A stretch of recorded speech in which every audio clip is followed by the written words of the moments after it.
네, 안산일 선거구를 지역구로 두고 계시는 더불어민주당 김동규 경기도의원 만나보겠습니다. 환영합니다. 예, 반갑습니다. 네, 어서 오십시오.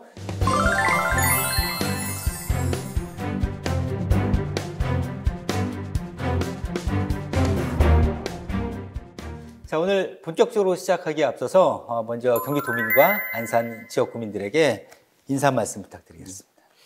경기도민 여러분, 그리고 안산 시민 여러분, 반갑습니다. 안산 출신 도의원 김동규입니다. 이렇게 가을이 깊어가는 계절에 우리 도민과 안산 시민 여러분들께 OBS 희망 인터뷰를 통해서 인사드리게 돼서 대단히 반갑습니다. 네. 안산시의회에서만 무려 4선을 하셨더라고요. 또 8대 때는 안산시의회 의장까지 역임을 하셨고, 16년이면 뭐 안산에서는 뭐 대단한 신뢰를 받으신 건데요.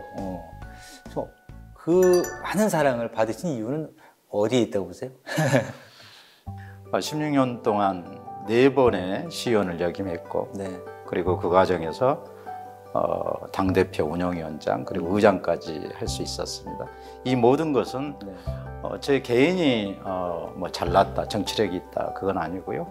한결같은 우리 안산 시민들의 지지와 사랑이 있었기 때문에 그리 됐다고 저는 생각합니다. 무엇보다도 시민들이 저한테 격려해 주시고 채찍질 해 주시고 하신 부분이 저한테는 원동력입니다.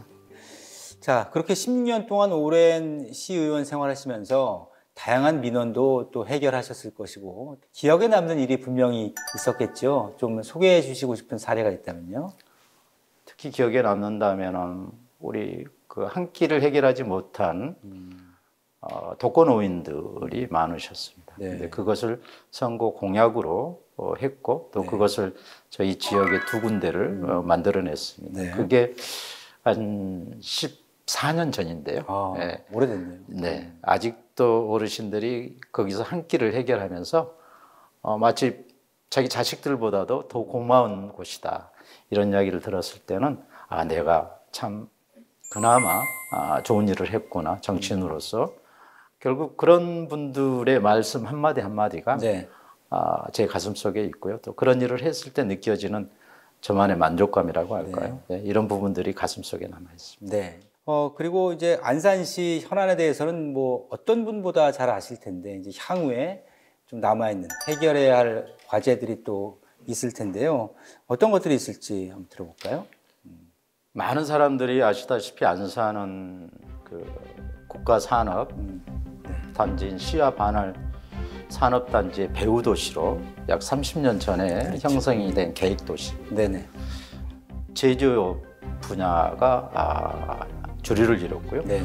30년이 이제 흐른 지금은 산업 구조가 많이 변화가 됐죠. 예. IT 업종, 인공지능 등등이 변화가 됐는데 이런 부분에 대처가 늦었습니다. 그래서 제일 급한 문제는 그런 산업공단의 구조 고도화를 통해 가지고 업종 변경 이런 부분들이 시급히 추진돼야 되고요. 두 번째는 이제 안산하면은 경기도에서 바다 면적을 제일 많이 가지고 있습니다. 그럼에도 불구하고 그 가치가 아직 평가를 못 받고 있습니다. 그리고 그 바다 해양 자원을 이용한 관광 산업 이런 부분이 활성화가 돼야 된다고 생각합니다. 자, 의원님께 안산 얘기하다 보면 뭐 밤을 새도 부족할 것 같은데 조금 줄여서 말씀을 해주자면 안산은 의원님에게 어떤 곳일까 궁금합니다. 제가 안산에 정착한 지가 이제 한 35년이 가까운데요. 저도 가끔씩 나한테 안산은 어떤 곳인가. 부모님의 품 같고 고향 같다. 이렇게 어느 날 갑자기 생각이 들더라고요. 저는 제 고향이 땅끝 해남입니다. 네, 해남에서 일찍이 부모님을 여의고 서울로 마치 한 40년 전에 그때가 10대였죠. 중학교 졸업하고 무작정 상경했는데 서울에서 생활은 그야말로 객지 생활이었죠. 안산으로 거의 흘러 들어오다시피 했었는데 그때서부터 제 인생에 변화가 있었던 것 같아요. 부모님 품처럼 따스하고 포근하고 또 이웃과 함께 지낼 수 있었고 실은 이제 제가 장남이기도 합니다. 삼남일녀에. 그래서 동생들과 함께 이 사회에 어떻게 정착을 했나 싶은 이 부분을 쭉 반추를 해보면은 안산이라는 도시에 살고 있었기 때문에 저를 비롯해 가지고 저희 형제들이 사회에서 인정받는 민주 시민으로서 그렇게 자리 잡지 않았나.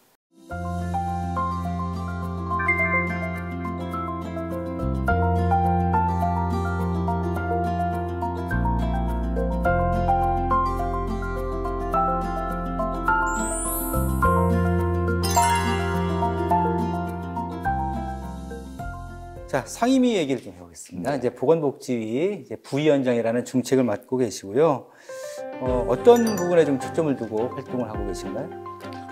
저는 보건복지위원회는 사실 우리 전체 상임위원회에서 그렇게 환영받지 못하는, 별로 가고 싶지 않는 그런 상임위원회입니다. 그럼에도 불구하고 저는 거침없이 보건복지위원회에 가겠다라고 했는데요. 그렇게 제 마음속으로 결정한 이유는 두 가지가 있습니다. 하나는 시의원 16년 중에 14년을 복지와 관련된 상임위 활동을 했었어요. 그래서 그런 연계성을 가지고 도에서도 같은 상임위원회를 자연스럽게 선택할 수 있었고요. 특히 어려운 계층 중에 우리가 중증장애인, 발달장애인 같은 경우는 더 어렵습니다. 그래서 발달장애인과 중증장애인들을 위한 행복 케어센터를 각 시군에 하나씩 만들고 싶습니다. 한 가족의 구성원이 그런 상태라면 전체가 다 매몰되고 그것 때문에 가족이 애경사나 휴가나 제대로 된 휴식이나 이런 부분들을 가질 수가 없고 그러다 보니까 경제적으로도 굉장히 심각하게 더 악화가 됐고 그렇습니다. 그래서 그런 행복케어센터를 정말 제공을 하고 이용하게 된다면 아침에 출근하면서 자기의 자녀를 안심하고 맡기고 또 퇴근하면서 자녀와 함께 퇴근을 하는 이런 시설들을 꼭 공급을 우리 31개 시군에 적어도 하나씩은 좀 공급을 해보고 싶습니다.